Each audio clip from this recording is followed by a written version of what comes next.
जी, थोड़ा सा आगे चलते हैं, इसकी फ़र्दर कुछ पॉइंट्स रह गए हैं, उनको हम ये देखते हैं कि इसमें और क्या चीज़ें हैं। सबसे पहले ए पे है, आप देखें डेट के ऊपर 31 दिसंबर 2003 के ऊपर डेट है। ये मैयर profitability over a period of time, यानी कि ये पूरे 2003 के पीरियड की मैयर कर रही है, not on specific date, rather it's comprising over a complete period of time. ठीक है, ये जो हमारी इनकम स्टेट बनती है एक पीरियड के ऊपर बनती है, ये एक पीरियड के दौरान होने वाली स्पेसिफिक इनकम और एक्सपेंसेस की ट्रांजैक्शन को रिकॉर्ड करती है। बी के ऊपर आप देख रहे हैं received or receivable from customer. ठीक है, कास्ट ऑफ गुड सोल्ड है, तो ये बेसिकली हम इसमें हम कास्ट अकाउंटिंग में आगे देखेंगे कास्ट ऑफ गुड सोल्ड कैसे बनती है। ओपनिंग इन्वेंट्री होती है, उसमें हम परचेजेज ऐड करते हैं और फिर उसमें से हम जो प्रोडक्शन को इशू कर देते हैं वो, और क्लोजिंग स्टॉक माइनस कर देते हैं, तो जो बाकी चीज़ें बचती हैं वो हमने कंज्यूम कर ली होती है, तो ये कंज्यूम जो हमारी प्रोडक्ट्स होती हैं उनकी कास्ट होती है। तो ये रिसीव्ड है, या इसमें हम अक्रूवल को नहीं देखते, हम इसमें टोटल कास्ट को देखते हैं कि हमारी कितनी एक्सपेंस हुई। रिसीव या रिसीवेबल का concept cost of good sold में नहीं आता। सी पे है sale, commission, advertisement, officer, salaries etcetera. जैसे मैंने आपको SGA&A एक्सपेंसेस की बात की, तो ये selling, journal and administrative expenses हैं। सेलिंग में आप सेलिंग स्टाफ को कमीशंस देते हो, उसके अलावा जर्नल में आपके पास जर्नल ऑफिसर्स की सैलरीज वगैरह होती है, एडवर्टीजमेंट एक्सपेंसेस वगैरह होते हैं, तो ये सारे इसके अंदर क्लब कर दिए गए हैं। ठीक है, डी पे आ जाती है ऑपरेटिंग इनकम, इसको हम एबिट कहते हैं। एबिट, ये आप आगे देखेंगे, ये बहुत जगह पे ये फार्मूला यूज़ होगा। एबिट कहते हैं earning before interest and taxes. ये इनकम जो है टोटली ऑपरेशंस के ऊपर, ये जो एबिट है ये किस चीज़ का रिजल्ट है, ये टोटल ऑपरेशंस का रिजल्ट है, और इसको ऑपरेटिंग इनकम भी कहते हैं। इसीलिए जब भी हम किसी भी देखेंगे ऑपरेशंस की परफॉर्मेंस की बात, तो हम उन रेशियोज़ में एबिट को यूज़ करेंगे, earning before interest and tax को, जो कि हमारे पास इस पॉइंट पे आ रही है। ये earning before interest and tax है, इसको हम अदर वर्ड्स में क्या कहते हैं, ऑपरेटिंग इनकम। ठीक है, फिर इसके बाद हम इसमें से इंटरेस्ट एक्सपेंस माइनस करते हैं, cost of borrowed funds. Cost of borrow funds जो है इंटरेस्ट एक्सपेंस माइनस किए तो अर्निंग बिफोर टैक्स आ गई। फिर इनकम टैक्सीज, टैक्सेबल इनकम जो होती है उसके ऊपर टैक्सीज होते हैं, तो टैक्सीज माइनस किए तो अर्निंग आफ्टर टैक्स आ गई। ठीक है, फिर डिविडेंड डिस्ट्रीब्यूट किया और जो एंड पे रकम बनी ये क्या होगी, ये रिटेन्ड अर्निंग में जाके ऐड हो जाएगी, जो एंड पे नेट रिजल्ट हमारे सामने आते हैं। तो ये सारी स्टोरी थी इनकम स्टेटमेंट की। ये आपने, मुझे उम्मीद है कि जो इंट्रोडक्शन टू फाइनेंशियल अकाउंटिंग है, या बेसिक्स ऑफ फाइनेंशियल अकाउंटिंग है, या एडवांस पे फाइनेंशियल अकाउंटिंग आप पढ़ेंगे, आपने उसमें ये कंप्लीट इनकम स्टेटमेंट्स बनाई होंगी। सबसे पहले आपको पता है कि अकाउंटिंग में क्या होता है कि हम अकाउंटिंग एंट्रीज़ को ड्यूअल एंट्री के कंसेप्ट में रिकॉर्ड करते हैं। कौन सी एंट्रीज़ को रिकॉर्ड करते हैं, जो मैथमेटिकल न्यूमेरिकल नेचर की होती हैं, जिनकी वैल्यू होती है फाइनेंशियल टर्म्स में। किस बुक में रिकॉर्ड करते हैं, सबसे पहली जो बुक होती है अकाउंटिंग की उसको हम जर्नल कहते हैं। ठीक है, फिर हम जर्नल में रिकॉर्ड करते हैं, हर एंट्री को जर्नल में रिकॉर्ड करते हैं। फिर क्या होता है कि उस एंट्री का जो एक एस्पेक्ट होता है, जैसे कि अगर हम ये कहें कि हमने जो है परचेजेस की हैं, तो हमारा परचेजेस अकाउंट डेबिट हो जाता है, कैश क्रेडिट हो जाता है। तो अगर कितनी परचेजेस की हैं इसको जानना हो तो फिर हम इससे अगली बुक्स की तरफ जाते हैं, जिन्हें हम लेजर्स कहते हैं। पहले हम जर्नल में एंट्रियाँ रिकॉर्ड करते हैं, फिर हर एंट्री की जो एक स्पेसिफिक लेग होती है जो उसी के रेलिवेंट होती हैं, उनके लेजर्स बनाते हैं। लेजर्स को जब एक पीरियड के एंड पे क्लोज करते हैं तो उनके क्लोजिंग बैलेंस को हम ट्रायल बैलेंस में ले जाते हैं। जब हमारे पास एक ट्रायल बैलेंस आ जाता है, फिर कुछ एडजस्टमेंट एंट्री करते हैं, एडजस्टेड ट्रायल बैलेंस आ जाता है। एडजस्टेड ट्रायल बैलेंस के बाद हम अपनी income statement, balance sheet statement और कैश फ्लो स्टेटमेंट और सारी जितनी भी हमारी 5 बेसिक फाइनेंशियल स्टेटमेंट्स हैं हम उनको प्रिपेयर करते हैं। ये सब आपने अकाउंटिंग में किया हुआ है। मैंने आपको इनकी जो ब्रीफ टर्मिनोलॉजीज़ थी वो एक्सप्लेन कर दी। अब हम इनको आगे देखते हैं डिटेल में, आगे इनका यूज़ क्या है या इनकी जो है एप्लीकेबिलिटी क्या है। इसे हम फाइनेंशियल एनालिसिस में as a basic tool of financial management कैसे यूज़ करते हैं और इनकी क्या इंपॉर्टेंस है, अब हम इस चीज़ के ऊपर थोड़ा सा फोकस करेंगे। ठीक है, मैं उम्मीद करता हूँ कि आपको अभी तक इनकम स्टेटमेंट और बैलेंस शीट दोनों फाइनेंशियल स्टेटमेंट का जो बेसिक आइडिया है वो हो चुका होगा। अच्छा, फ्रेमवर्क फॉर फाइनेंशियल एनालिसिस। ठीक है, अब ये हमें एक बेसिकली बता रहा है कि हमारा क्या फ्रेमवर्क होगा, हम कैसे इस एनालिसिस को परफॉर्म करेंगे। सबसे पहला एनालिसिस जो हमारे सामने आ रहा है कि वो है, आप इस ब्लू एरो शेप में देख सकते हैं, analysis of the funds need to the firm. सबसे पहले तो हम ये चीज़ असेस करने की कोशिश करेंगे कि हमें कितने फ़ंड्स चाहिए फ्यूचर में। हमारे पास फ़ंड्स हैं अगर हैं तो एक्सेस हैं क्या, अगर एक्सेस नहीं है तो क्या हमें फ़ंड्स की शॉर्टेज है। हमने सबसे पहले इस चीज़ को एनालाइज करना है कि हमारे फ़ंड्स की कितनी नीड्स है फ्यूचर के अंदर। तो उसके ऊपर आप देख रहे हैं ट्रेंड और सीजनल कंपोनेंट है। देखिए फ़ंड्स दो तरह के हो सकते हैं, एक हमारे पास क्या है ट्रेंड सीजनल कंपोनेंट। ये how much funding will be required in the future, future में हमें कितनी फंडिंग रिक्वायर्ड होगी। Is there a seasonal component, होता ये है कि अगर हम फ्लोर मिल की बात करें तो उसे सारा साल अपने एसेट्स को रिप्लेस करने के लिए भी फंड्स चाहिए। लेकिन जैसे कि अब स्पेसिफिक मंथ आ रहे हैं अप्रैल और मई के, इसमें वीट आ जाती है, तो उन्हें वीट परचेजिंग के लिए सीजनल कंपोनेंट चाहिए होता है, ह्यूज फंड्स चाहिए होते हैं। वो इस वक्त सस्ती वीट परचेज करेंगे तो सारा साल वीट की सप्लाई करेंगे ना। इट मीन्स कि कंपनी को दो तरह के फंड चाहिए हो सकते हैं, एक तो कंटिन्यूस नीड हो सकती है और कुछ नीड्स ऐसी हो सकती हैं जो सीजनल बेसिस है। हमें सबसे पहले कंपनी को ये एनालाइज करना है कि इसको फ्यूचर में फंड्स की कितनी नीड है, ठीक है। तो एनालिटिकल टूल यूज़ क्या है, sources and use of statement, financial statement हम इसमें यूज़ करेंगे, स्टेटमेंट ऑफ कैश फ्लो को यूज़ करेंगे और कैश बजट्स को यूज़ करेंगे। फाइनेंशियल मैनेजमेंट में सबसे ज़्यादा जो इम्पोर्टेंट क्वेश्चन हमारे सामने ये आता है कि is we need fund in future, हमारा जो बेसिक क्वेश्चन है जो बेसिकली यहाँ पे एड्रेस किया गया।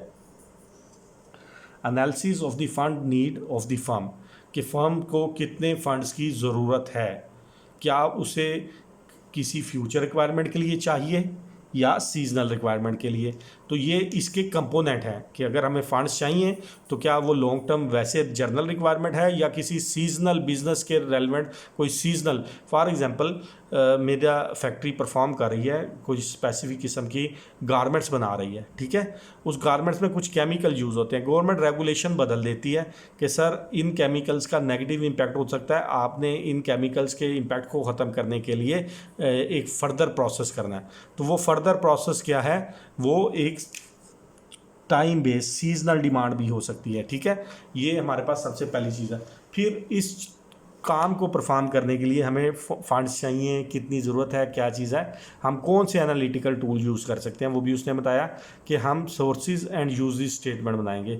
सोर्सेज और यूजेस का मतलब कि हमें कहाँ कहाँ से फ़ंड मिल सकते हैं और कहाँ कहाँ हमें यूटिलाइज़ करने हैं, और statement of cash flow statement और कैश बजट्स, ये तीन चीज़ें हमें हेल्प करेंगी। अभी ये चैप्टर के अंदर हम जब आगे जाते जाएंगे तो हमें ये सारी चीज़ें क्लियर होती जाएंगी।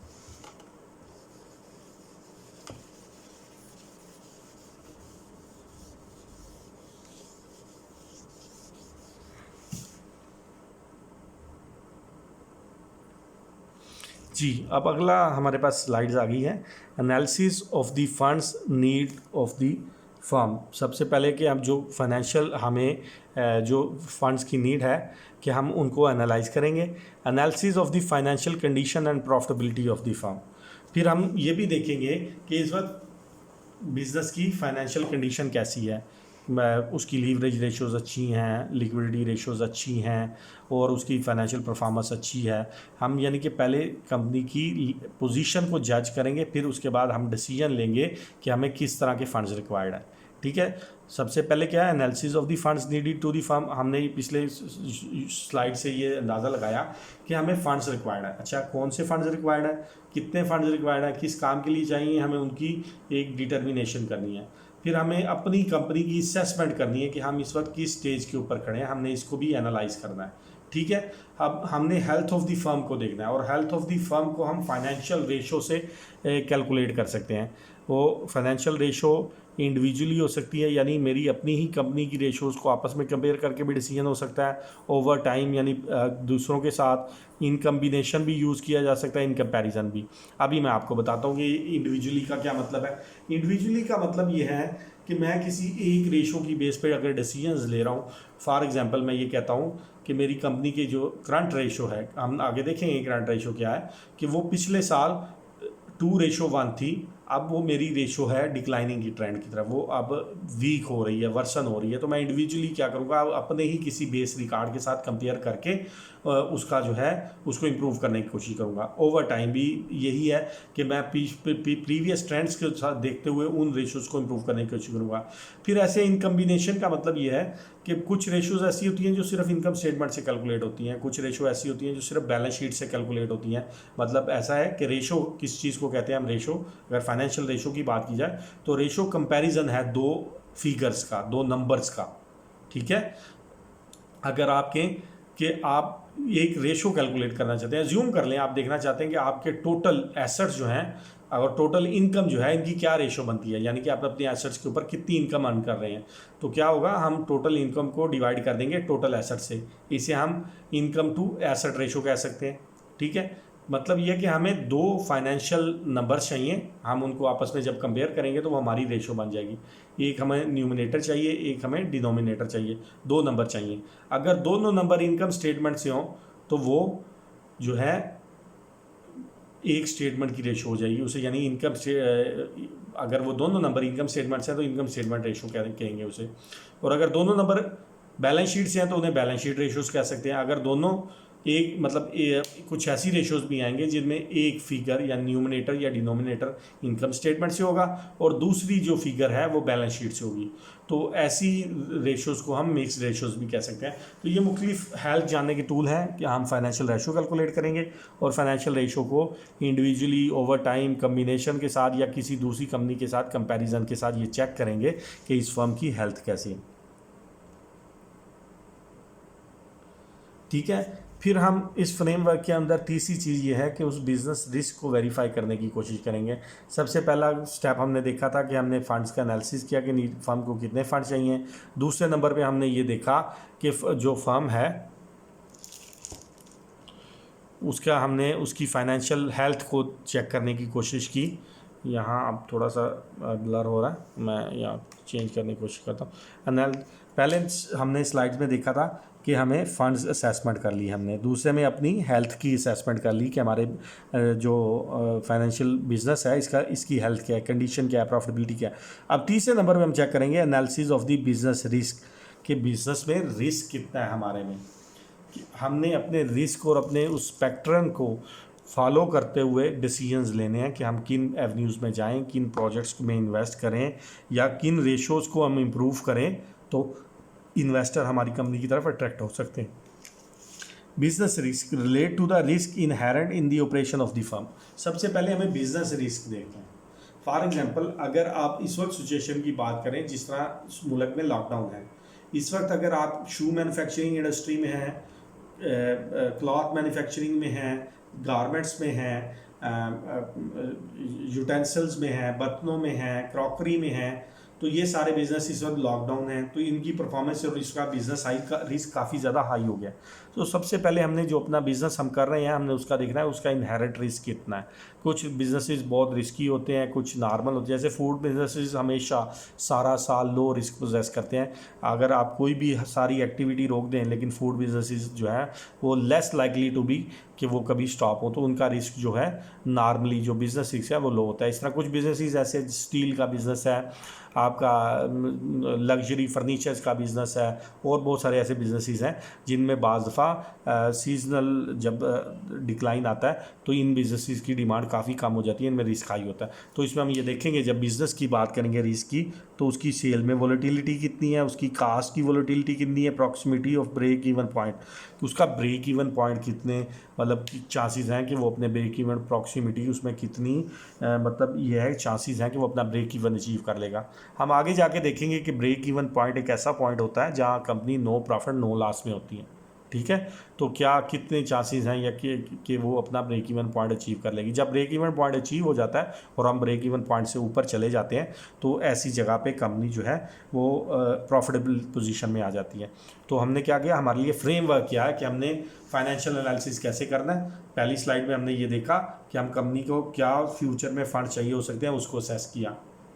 ठीक है, फिर दूसरे स्लाइड में हमने ये देखा कि हम कंपनी के हमने फंड्स तो हमें पता लग गए। फॉर एग्जांपल हम ये अज्यूम कर रहे हैं कि फ्यूचर में हमें 500 मिलियन चाहिए एक प्रोजेक्ट को रन करने के लिए। ठीक है, और फिर दूसरे नंबर में हमने ये देखा कि हमारी बिज़नेस कंडीशन जो है वो अच्छी हैं, हम ग्रो कर रहे हैं, हम मज़ीद फाइनेंशियल रिस्क ले सकते हैं। तो फिर हम थर्ड स्लाइड पे आ गए कि हमने रिस्क के फैक्टर को अपने बिज़नेस में चेक किया कि हमारे बिज़नेस में रिस्क स्टेबिलिटी है, बिज़नेस रिस्क कम है, और सेल्स हमारी अगर कांस्टेंट, जैसे हम अगर इंटरलूप की बात करें तो इंटरलूप के पास इतने सेल्स एग्रीमेंट है कि वो अगले 5 से 10 साल में एडवांस बुकिंग पे चल रहे हैं, तो उसकी मतलब उनकी सेल में वोलेटिलिटी नहीं है, श्योरिटी है, सर्टेनिटी है, तो वो तो बड़े कॉन्फिडेंटली अगले किसी भी प्रोजेक्ट को लॉन्च करना चाहें तो वो लॉन्च कर सकते हैं क्योंकि उनका बिजनेस रिस्क मिनिमम है।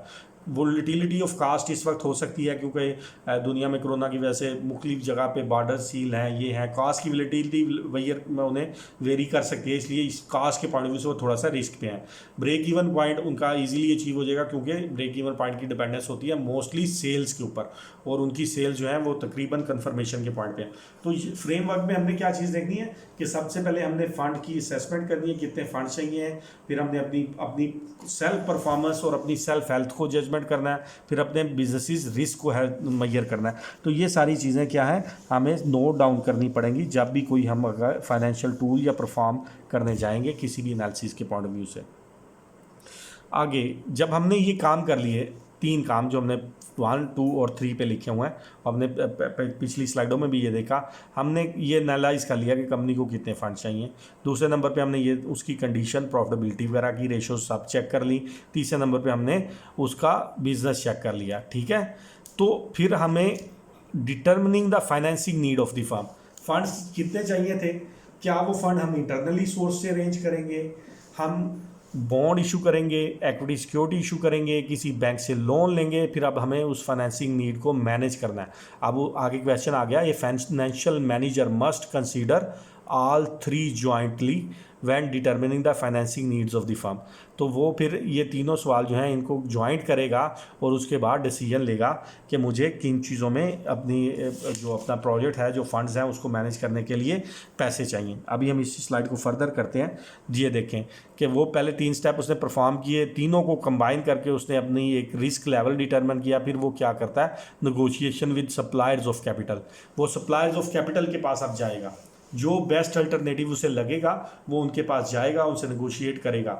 अगर फॉर एग्जांपल मेरी कंपनी में बहुत कम डेट है, ज़्यादा एक्विटी है, मेरी डेट इक्विटी रेशो है बहुत लो है, यानी कि मेरे टोटल अगर ओनर लाइबिलिटीज़ में लॉन्ग टर्म लाइबिलिटीज़ कम है, तो इसका मतलब है कि मैं लॉन्ग टर्म लाइबिलिटीज़ ले सकता हूँ, मैं मज़ीद कैपिटल अपना प्रोजेक्ट में फ़ंड रेज करने के लिए मज़ीद लोन ले सकता हूँ, ठीक है।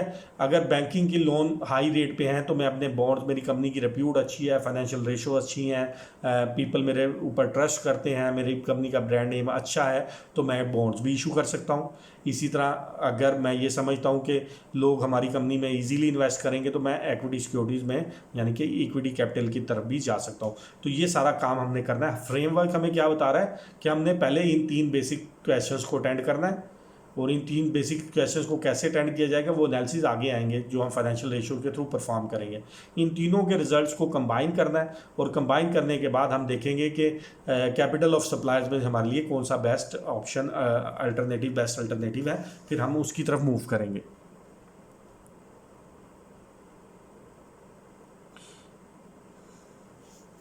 ठीक है, अब हमारे पास आ गया यूज़ ऑफ फाइनेंशियल रेशोज़। ठीक है, हम अब यहाँ से अपना बेसिकली फाइनेंशियल रेशो का जो टॉपिक है, जो हमारा कोर एरिया भी है इस चैप्टर में, इसको शुरू करने लगे हैं।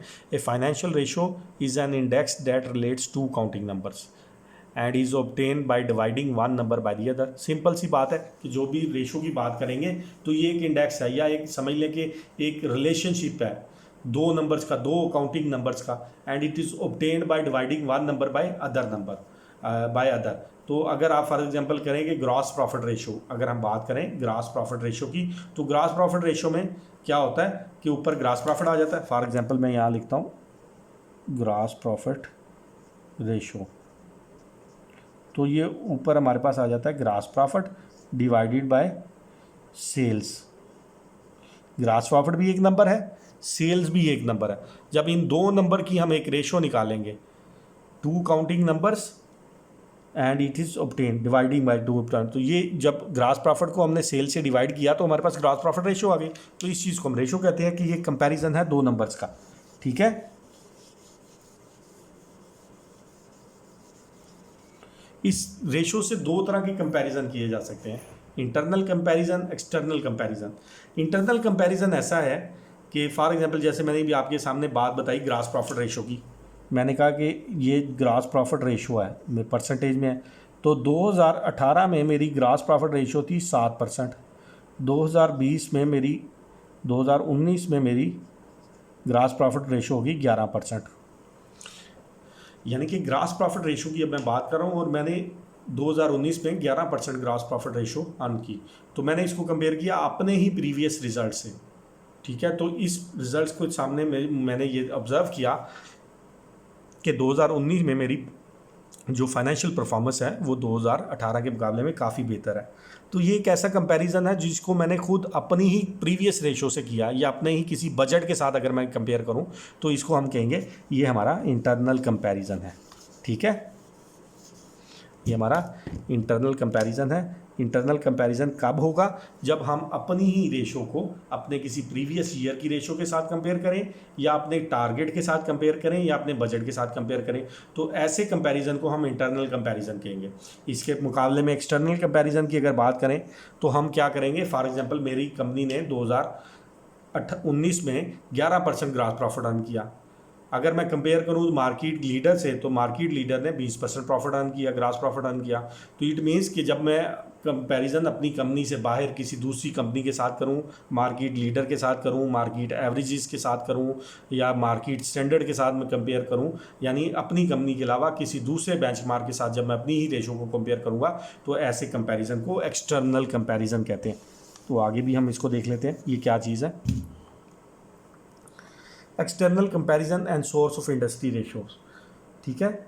ये एक्सटर्नल कंपैरिजन क्या चीज़ है?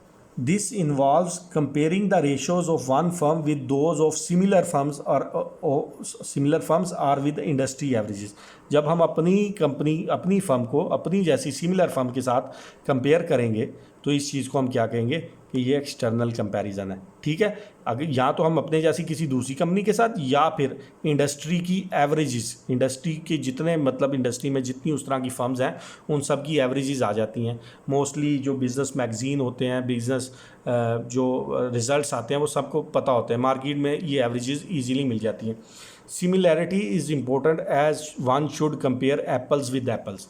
इसका मतलब यह है कि अगर मैं केमिकल मैन्युफैक्चरिंग का प्लांट हूँ, केमिकल प्रोसेसिंग प्लांट है मेरा, तो मैं अपनी जब रेशो को कंपेयर करूँगा तो मैं अपने जैसे केमिकल प्रोसेसिंग यूनिट्स के रेशोज़ के साथ कंपेयर करूँगा। ये नहीं होगा कि मैं एक केमिकल प्लांट रन कर रहा हूँ तो मैं जब उसकी रेशोज़ को कंपेयर करने लगूँ तो मैं उसको टेक्सटाइल के साथ कंपेयर कर दूँ, ऐसे नहीं हो सकता। Always Apple compares with Apple. जब दो सेब का मुआवजा करें तो सेब में ही आपस में उनकी डिस्कशन होगी ना, हम सेब को ऑरेंज से कंपेयर नहीं कर सकते। इट मीन्स कि जब भी एक्सटर्नल कंपैरिजन होगा तो वो सिमिलर नेचर की, सिमिलर बिजनेस वाली कंपनीज के दरमियान होगा, ठीक है।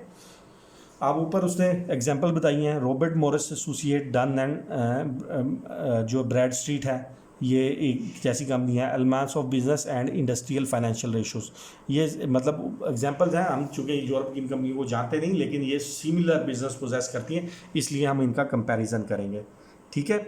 अब हम इसके बाद रेशोज़ की डिटेल में जाएंगे, वो अगले चैप्टर में हम देखते हैं। थैंक यू, अस्सलाम वालेकुम।